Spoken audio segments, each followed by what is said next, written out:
विचारायचं आहे की इतके दिवस काँग्रेसमध्ये काम केल्यानंतर आता भाजपमध्ये काम करत असताना काय महत्त्वाचा कार्यपद्धतीतला फरक तुम्हाला जाणवतो? मी सांगितलं ना, ऑर्गनाइज काम आहे, रोडमॅप आहे, ऑब्जेक्टिव्ह ठरलेला आहे, जागा जिंकायचं आहे, सत्ता परत आली पाहिजे, जागा जिंकायचं आहे, राष्ट्रीय पातळीवर मोदी साहेबांना पुन्हा पंतप्रधान करायचं आहे, बहुमत 400च्या पार जाऊन बहुमत आणलं पाहिजे, त्यासाठी कार्यपद्धती, बूथपर्यंत पोचणं, प्रचार यंत्रणा, प्रचाराचे मुद्दे, रोजच्या रोज लोकांशी संवाद संपर्क, खूप भरपूर काम आहे. मी असं कधी एवढं ऑर्गनाइज काम एका राजकीय पक्षाने केलेलं कॉर्पोरेट पद्धतीचं काम हे क्वचितच मला पाहायला मिळालेलं. मी इथे आलो तर मला फरक जाणवतो हे नक्की सांगितलं पाहिजे.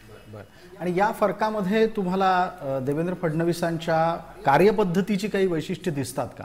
आणि तुमचा आणि त्यांचा संवाद काही आजचा नाही, तो बऱ्यापैकी काळापासून चालत आलाय. देवेंद्रजींना मी अनेक वर्ष पाहतोय, अभ्यासू नेते आहेत, हुशार आहेत, राजकीय क्षेत्रात तरबेज आहेत. मी त्यांना विरोधी पक्ष नेता म्हणून पाहिलेलं आहे, राज्याचा प्रमुख असताना एक प्रमुख विरोधी पक्ष नेते म्हणून त्या ठिकाणी त्यांना पाहिले, सभागृहाचं कामकाज पाहिलेलं आहे, कामाची कार्यपद्धती पाहिलेली आहे, मेहनती आहेत. त्याच्यामुळे काही जमेच्या बाजू आहेतच त्यांच्या, मान्यच करावं लागेल.